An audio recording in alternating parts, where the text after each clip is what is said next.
I, 33F, am a single mother to a 6-year-old girl, and I've raised my daughter all on my own. She was born from a one-night stand with a now former friend, 37M. We never got together, and he refused to be involved in my pregnancy or my daughter's first 4 years of life. I was stressed out emotionally because it's a big change, but I never asked for child support or forced him to be involved. I have enough income to send my daughter to a private school, and I'm perfectly fine on my own. The issue started when he reappeared from wherever he went and decided he wanted visitation, except he's not on my daughter's birth certificate, and the father is listed as unknown. He wanted to have that amended, but I said no, and that if he wants, the best he'll get is to meet her during outings with myself or my daughter's godparents. He agreed, but he's been constantly pressuring to get parental rights. The court already gave him a big fat no, unless he pays 4 years of child support, which, with his income, goes somewhere around $230k USD, and he hasn't paid a cent. My daughter doesn't even call him dad or recognize him as dad, she calls him Mr. I keep it very clean, I never bad-talked him, never made up stories. When she asked about her father, I used to say it was just the two of us. Even during court, the assigned CPS agent testified that my daughter had no affection or clear relationship with her biological father.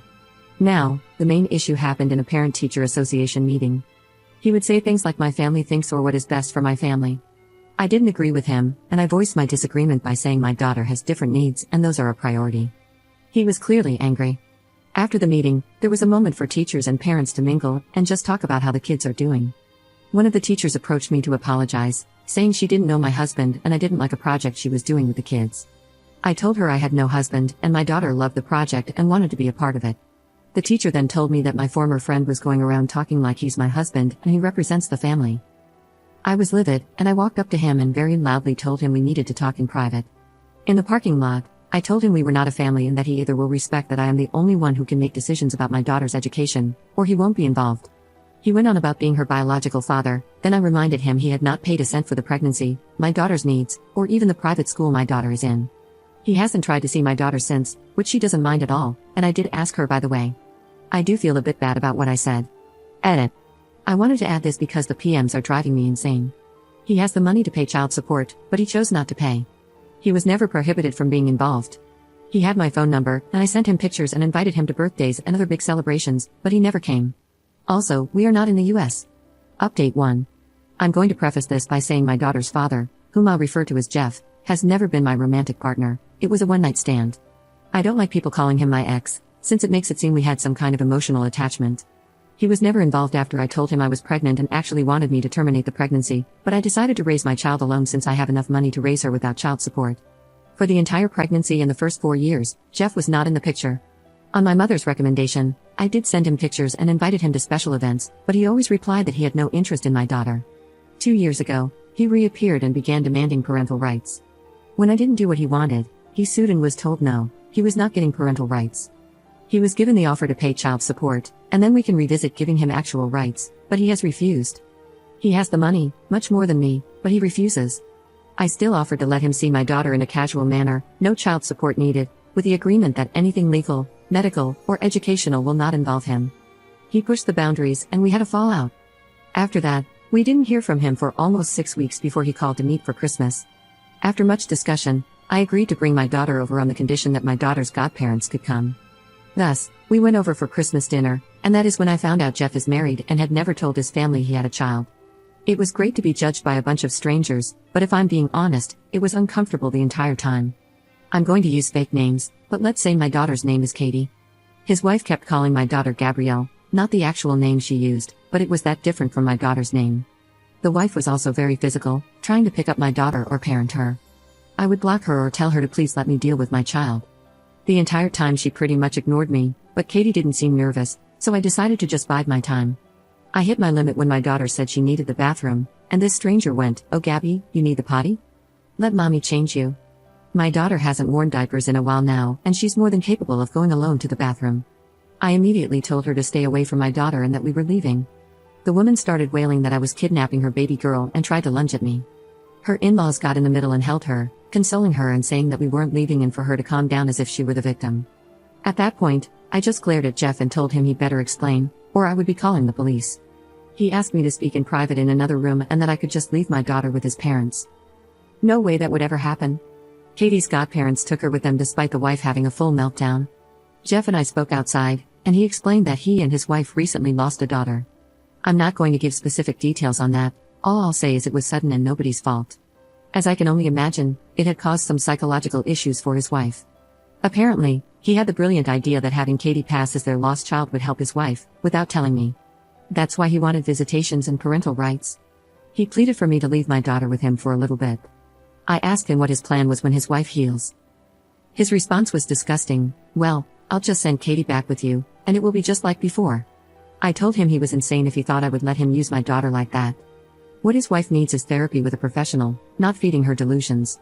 I would not let that woman within miles of my daughter. He told me I was being cruel and didn't know the pain of losing a child. I agreed with him but reminded Jeff that my priority is not his family, it's my child. What he and his family do to work through their grief has nothing to do with us.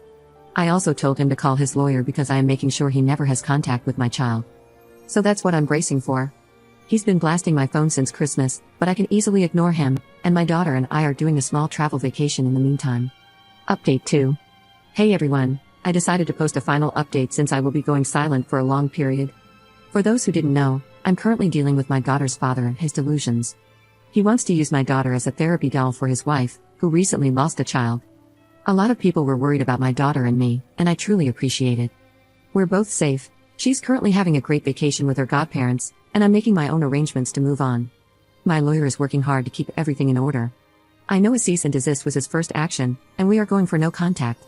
He says we have a solid case and hopefully, this will be resolved relatively fast, and by that, I mean a year or two. We did get a temporary restraining order, and it's only until our first court date, but it could be extended afterward. I haven't had direct contact with Jeff. He lawyered up to and tried to send a threat to take full custody. My lawyer laughed at it since his reasoning was parental alienation, except I have proof I tried for years to have him involved. Apparently turning in a few emails showing my attempts was enough to get them to change parental alienation to a different reasoning, but in all honesty, my lawyer is not worried. For now, I've decided after much thinking that moving is going to be necessary. It won't be something I can do on a whim, but I'll be looking into new houses within a month to hopefully move sometime this year. School will remain the same, but we will be speaking to the admin to make sure only certain people can pick her up. Part of that decision has been to hire a private driver. He's someone I absolutely trust and has worked for relatives in the past, so I'm very comfortable with the idea, and so is my daughter. Now I just have to make sure they don't go for fast food every day after school. All in all, things are not that scary right now. I have a good lawyer, good evidence, and my little girl is happy and healthy, so I'm just going to focus on working on things little by little. Because of the legal proceedings, I don't think I'll be posting any updates anytime soon. And to those sending me PMs telling me I'm horrible for keeping my daughter from her father or telling me I shouldn't have had her in the first place, please kindly speak to the void, I'm too busy. Update 3. I had no intentions of making a new post, but today absolutely took the cake. Now, for today, thankfully, I didn't have to deal with Jeff. Instead, he sent a priest to harass me at work. I'll be very blunt, I'm completely detached from religion. I'm not an atheist, I just don't really like the idea of the Catholic Church, which is the leading religion in my home country. I respect it, and most of my family is Catholic, so I have a detached respect for church officials. Today, I was doing some paperwork when I got a call about a priest asking for me.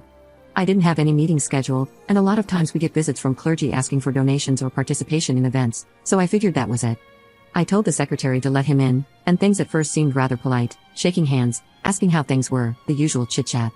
Then the priest began talking about how it had come to his attention that I was a single woman with a child, and that apparently I lived a life of debauchery and hate, his words. I was taken aback and agreed I was a single mother, but I didn't see how I lived in debauchery and hate.